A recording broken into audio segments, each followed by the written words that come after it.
Where in the world are you watching from? Drop your country in the comments. We love seeing how far these stories travel. Before we dive into this heartwarming and jaw-dropping true tale, hit subscribe and tap the bell icon so you never miss the most courageous dog stories we share every day. Now, imagine this. A Labrador sat down in front of an ordinary basement wall and refused to move. No barking, no pawing, just stillness. What came next would uncover a secret buried deeper than any missing persons report and prove that sometimes the most powerful voice in the room belongs to a dog. This isn't just a rescue story. It's a redemption story. One bark at a time. It wasn't the scream that haunted them. It was the silence that followed. Willow Creek was the kind of town where kids rode bikes barefoot and lemonade stands still made a profit. The loudest noise on a summer afternoon was the ice cream truck turning the corner. No one ever suspected monsters. But all that changed the day Lila Parker, age 9, vanished without a sound. She was last seen leaving her Thursday art class, watercolor stains on her fingertips, a yellow backpack bouncing on her shoulders. Her teacher had waved from the porch. "See you next week, sweetheart." 10 minutes later, gone. No witnesses, no broken branches, no tire tracks. Just nothing. That night, her parents didn't sleep. That morning, the town didn't either. Flyers papered light poles. Drones buzzed above rooftops. Bloodhounds combed every creek and culvert. But by day 10, the search parties were thinning out. Hope doesn't disappear all at once. It fades quietly, like sunset behind fog. And the silence. It got heavier. At the candlelight vigil, someone whispered, "She's probably not coming back." Lila's mother stopped speaking. Her father sat motionless on the porch light on, staring into the dark like it owed him something. And then, the town began to forget. Until Officer Jamie Rourke came back to town. She wasn't assigned the case. She wasn't even active duty anymore, not really. But she brought with her a partner no one had expected to matter. Max, a black Labrador with silver around the muzzle and eyes that had seen too much. He wasn't just a pet. He was a retired search and rescue K9 once deployed during hurricanes, collapsed buildings, and more than one war zone. But he hadn't been called into the field in years. Some said he was too old, too slow. Jamie didn't care. Max didn't bark at squirrels. He didn't jump at thunder. He barked when it mattered. And for the past 3 years, he hadn't barked once. So when Jamie quietly requested permission to sweep the neighborhood with Max, no one argued, but no one cared either. The case was cold. The files were closed. "You're wasting your time," one officer muttered, as Jamie clipped on Max's leash near the Parker home. Jamie said nothing. She just whispered, "Let's go find her." The first day, nothing. Max sniffed around trees, mailboxes, a garden hose. He circled back to Lila's usual walking path, sniffed a lamppost, snorted at a cat. But the second day, Max stepped out of the cruiser differently. Head high, tail stiff, shoulders tight. He pulled Jamie gently, steadily toward a dead-end street no one had mentioned since week 1. Wicker Street. At the end stood a tired-looking blue house with sagging shutters and ivy choking the porch rail. The kind of house you stop noticing after the third pass. The mailbox read Dempsey, Gareth and Eliza, retired teachers. No children, no priors. Very normal. But Max didn't hesitate. He walked straight to the storm door of the basement and sat. Not barked, not scratched, just sat.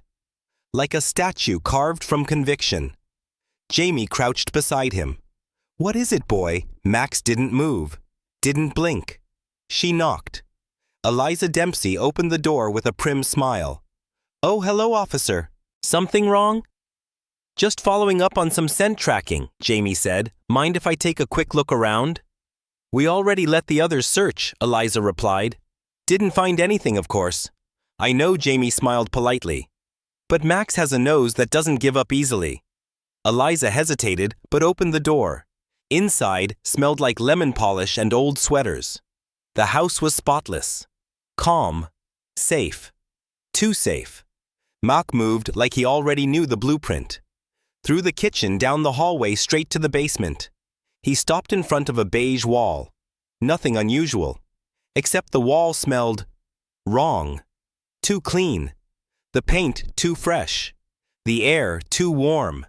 Max didn't bark. He just stared. And that was louder than any scream. Jamie leaned close. Hairline cracks. A faint seam near the base. Her heart was racing now. She turned to Eliza. "What's behind this wall?" Eliza smiled too quickly. "Just storage. My husband keeps tools back there. Nothing special." "Do you mind if I do, actually?" She cut in sharper now. "You've had your look. We're done here." Jamie met Max's eyes, still staring, unmoving. "Ma'am," Jamie said, voice firm. "I'm going to need to open this wall." Eliza's hand trembled.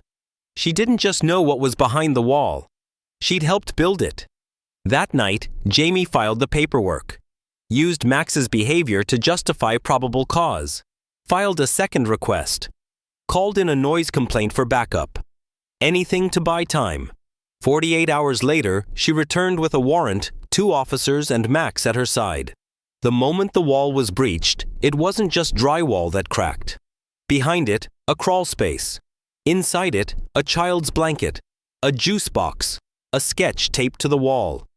And in the farthest corner, barely visible in the shadows, a voice. "Is the dog still here?" Jamie's heart stopped. Max wagged once. Jamie aimed her flashlight. A small girl uncurled slowly from the dark. Hair matted.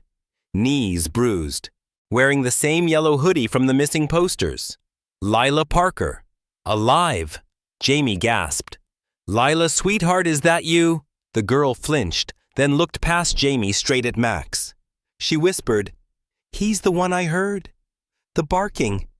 It meant I wasn't alone." Jamie felt tears rise. "You're not. Not anymore." Max stepped forward and sat beside her. He had found her. But before Jamie could radio it in, Lila grabbed her arm. "Wait. He told me something," she whispered. "The man who kept me here." "What did he say?" "Lila?" Her eyes widened. "He said I wasn't the first." She said, "She wasn't the first." Jamie couldn't shake those words. They echoed even after Lila was taken to the hospital wrapped in warm blankets, a crowd of neighbors weeping in disbelief. The town had their miracle. But Jamie, she had questions. And Max, he wouldn't leave. Even after the team swept the crawl space, even after crime scene techs boxed every item, even after the sun came up, Max kept circling the basement wall. Not the part they broke through. The other side. He sniffed, sat, stared, barked once. Short, low, serious. Jamie called in a second unit. "Bring the imaging gear. Something's still off." The response. Skeptical. The girl's safe roark. "Isn't that enough?" But Max didn't think so.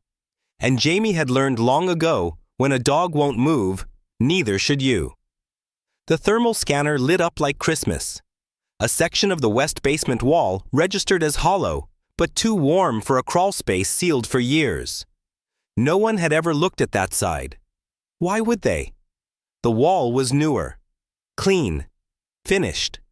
Too clean. When they broke through, they expected old junk. Storage. A dead end. What they found was a crate. Inside it, tiny clothes. A worn-out teddy bear. A school ID card with a faded photo. Not Lila. Marin Caldwell. Age 14. Missing since 2005. Jamie stared at the photo. Blonde. Round eyes. Freckles. The note on the back in shaky handwriting. "First week here. Don't trust him." The room fell silent. She wasn't the first, Jamie whispered. And she might not be the last. 3 days later, a tip came in. Anonymous. Untraceable. A single manila envelope slid beneath the precinct's front door. No name. No fingerprints. Inside, a photograph. A girl maybe 10 years old. Blonde. Dirty cheeks. Same background, the Dempsey's basement wall. But this photo was different. It had been taken recently. A date scribbled on the back 3 weeks before Lila vanished. Jamie felt her stomach twist. This girl wasn't in the missing persons database. No report. No alert. That meant one of two things. Either no one knew she was missing, or no one cared. Max was restless. He paced at night, whined at the door, refused his food. Jamie took him back to the house off the record.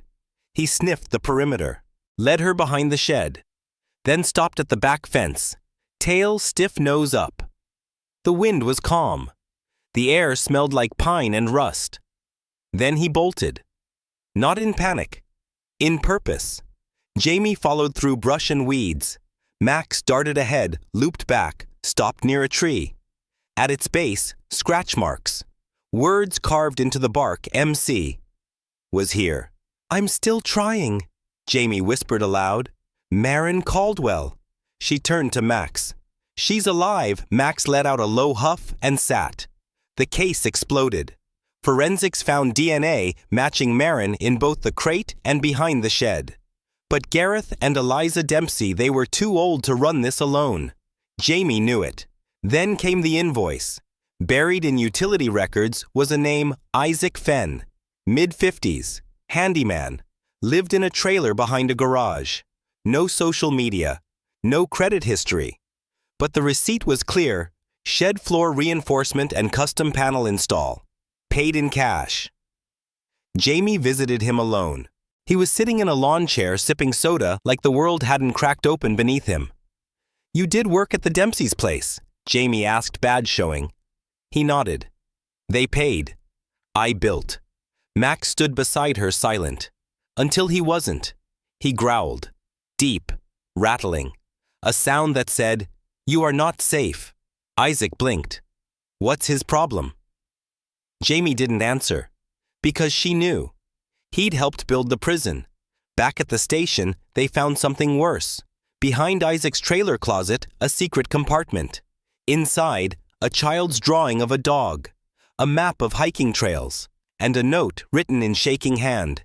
She's not safe, but she's trying. And then, they found the tunnel. Max led them there.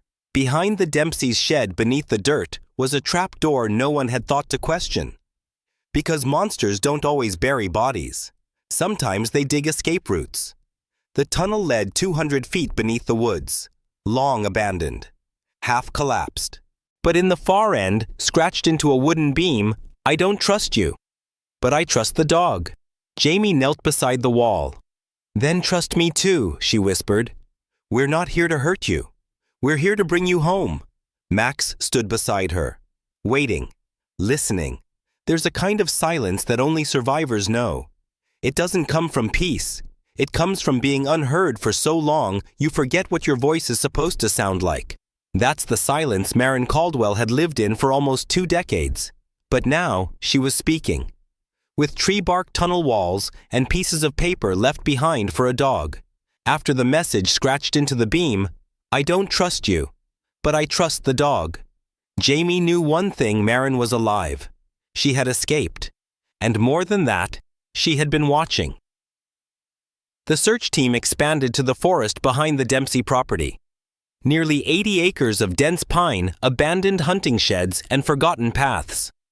They set up trail cameras, left supply bins, water, food, first aid, and pens with blank notebooks. And every morning the bins were emptied, and a new note appeared. Only come out at night. People hurt. Dogs protect. Is Gareth gone? I want to be real again.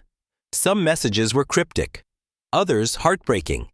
One note simply read, "Don't bring men." Max was the constant. He visited every day, sniffing the bin's tail low, but wagging ears alert. Jamie started reading notes aloud, beneath the trees, sometimes just her own words, sometimes Lila's voice recordings. Then came the drawing. It was left in the bin, folded carefully. A girl sitting under a tree with a dog curled beside her. No face, just outlines. But the meaning was clear. She wasn't hiding from everyone. She was waiting for someone who listened. On the 9th day, the trail camera finally caught her. 4:17 a.m. A figure-thin, dirty blonde hair face partly covered by a hood. She crouched beside the bin, unfolded Jamie's letter, read it, then looked directly into the camera. Her eyes were hollow, but alive. Agent Morales, head of the task force, whispered, "That's her. That's Marin." But Jamie already knew, because Max had started wagging again. They didn't send drones, no searchlights, no loudspeakers. Jamie did what she always did. She walked to the tree line with Max, sat down, and read. "They told me you left too soon. But I don't believe that. I believe you left right on time. And I believe you're still fighting. So am I. Max is here." He never stopped looking. She whistled once. Max stood, and from the woods came a whisper. "Max." He trotted forward, tail up, nose twitching. Jamie held her breath. Then the trees parted. A girl stepped out, barefoot, mud-covered, hair matted. But she was standing. Marin Caldwell. She didn't speak. She didn't cry. She just dropped to her knees and buried her face in Max's fur. Paramedics rushed in, but Marin refused the stretcher. She clung to Max like the world was still dangerous, like the bark of one dog was the only proof she wasn't dreaming. Jamie walked beside her. No questions, just presence. Marin passed Jamie a crumpled letter. "If I walk out, don't take me back inside. Ever again." Jamie folded it gently. "You have my word." At the hospital, doctors were stunned. Malnourished, yes. Dehydrated. Slight infection. But fully cognizant. She remembered everything. Her name. The house. The tunnel. And most chilling of all, the others. "I wasn't the only one," she whispered to Jamie. "But I might be the only one left." The confession didn't come from Marin. It came from the walls.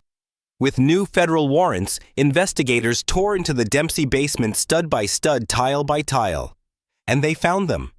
Photos.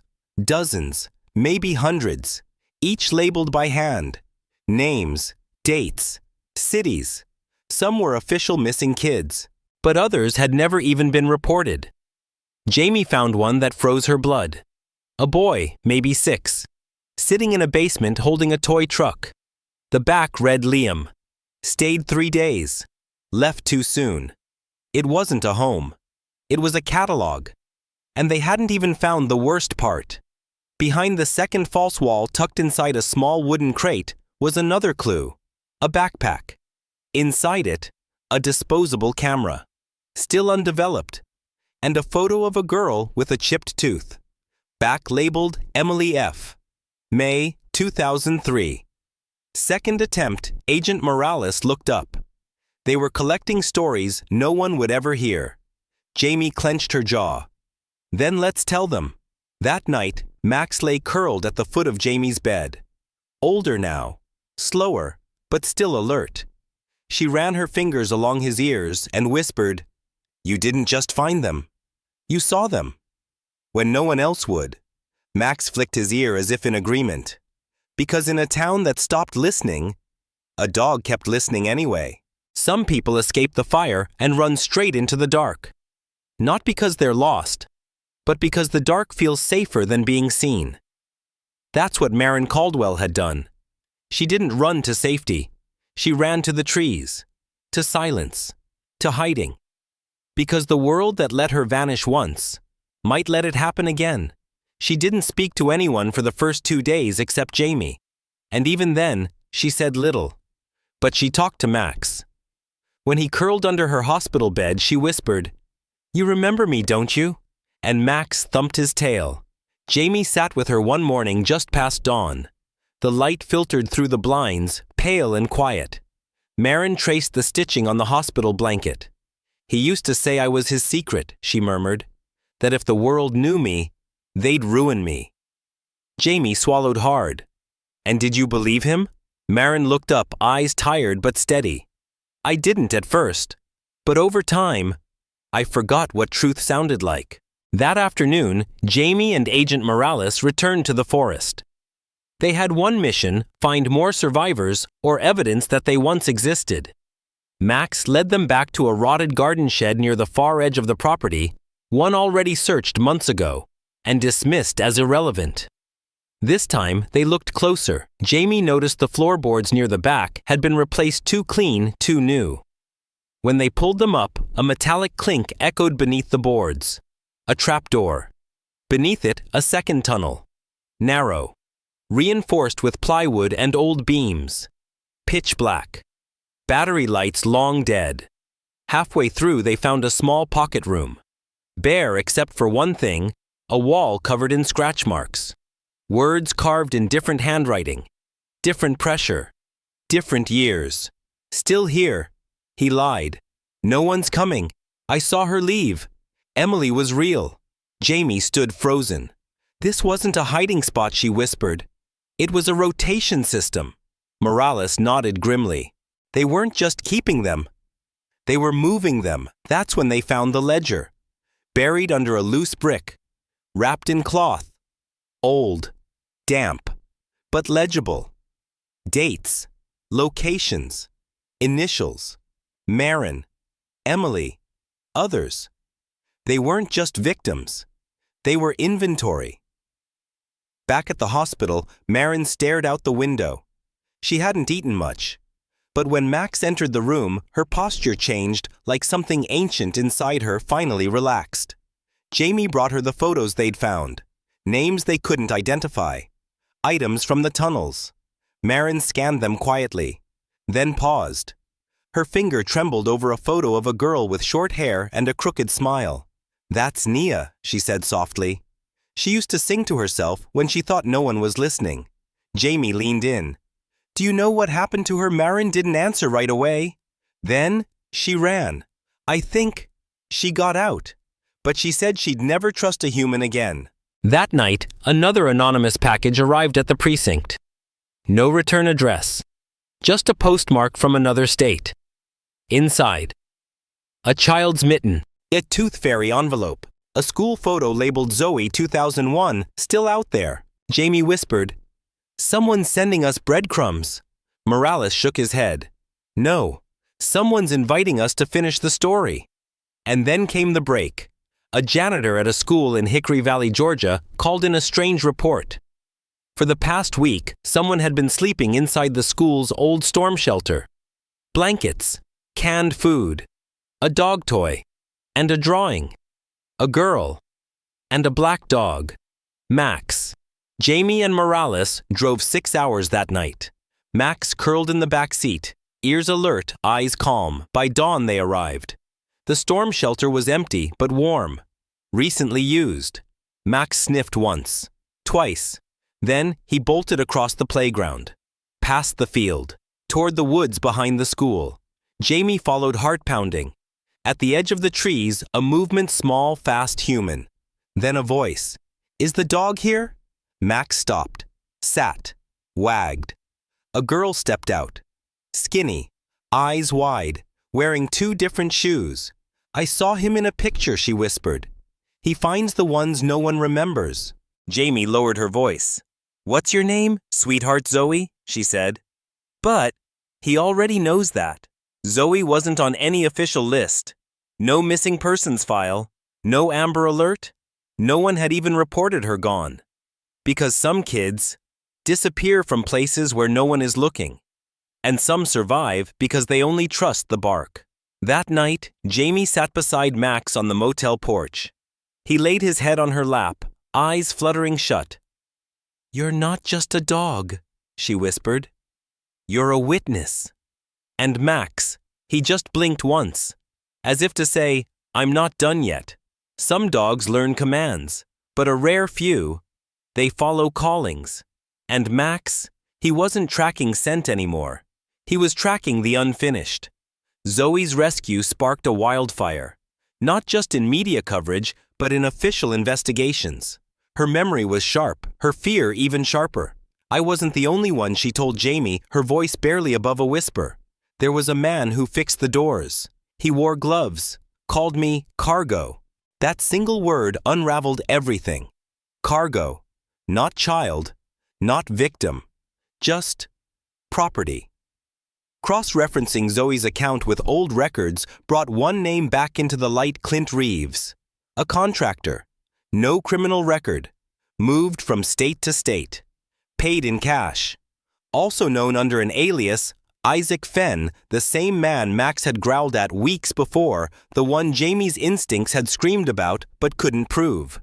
He hadn't disappeared. He'd simply moved on. The team tracked Clint to a remote cabin in northern Mississippi. No cell service, no neighbors. No noise except the quiet kind that warns you something terrible lives just beneath the floorboards. Jamie Morales and Max arrived at dawn. The cabin looked ordinary. A single chimney, rusted lawn furniture, weathered siding. But Max stepped out of the SUV, sniffed the air, and barked once. Sharp. Final. The kind of bark that had saved more lives than some officers' entire careers. Inside the cabin, they found a trap door again. This time, there was no tunnel. Just a dark hatch, a wooden crate, a chain bolted to the floor, and an empty bowl. Whoever had been there was already gone. But etched into the wall above the crate, written in a jagged hand, were the words, "Too late." She's already forgotten her name. Jamie stared at it. She didn't speak. She didn't have to. Because Max was already pacing, sniffing the corners like he knew this wasn't the end. It was just the final page. Back in Willow Creek, the community didn't forget what had happened. In place of the Dempsey house, they built a garden. Wildflowers, open gates, no fences. A sign at the front read, "For the ones who were lost, and the one who never stopped listening." Max led the first memorial walk himself. Slow steps, head high, tail swaying. The crowd followed silently, some with tears, others just in awe that a dog could bring a town back to life. Marin and Zoe both attended. They didn't speak much, survivors rarely do, but they shared a look, a knowing. And when Max walked past, they both reached down to touch him. Not out of habit, but out of gratitude. Because when no one else came, he did. That night, Jamie sat on the porch, Max curled up beside her. The stars were dim. The air was still. She sipped tea and ran her fingers through his fur. "Do you ever wonder what would have happened if we hadn't listened to you?" she asked quietly. Max didn't move, but his tail thumped once against the wood. And that was enough. Because he hadn't just found Lila, or Marin, or Zoe. He found something deeper, what we forget too often, that loyalty doesn't always bark loud, that instinct doesn't need proof, and that love, the kind that listens without asking for anything in return, can break down even the most invisible walls. Max spent the rest of his days beside Jamie. No more rescue missions, no more late-night calls. But every once in a while, he'd still perk up at certain sounds. A branch snapping, a drawer creaking, a voice on the wind. Because instincts, they don't retire. They remember. If this story touched your heart the way it touched ours, tell us in the comments what moment stayed with you the most. Was it when Lila whispered, "Is the dog still here?" Or when Marin stepped out of the woods and collapsed into Max's fur? Or maybe it was Zoe who said, "He already knows my name." Whatever part hit you hardest, we want to hear it. Drop your thoughts below. We read every single one, and if you believe like we do, that some of the greatest heroes walk on 4 legs and never ask for thanks, hit subscribe and tap the bell icon. Join us for more true stories of rescue redemption and the kind of loyalty that never lets go. Because the next story might be even closer than you think. Until then, stay brave, stay kind, and always keep listening.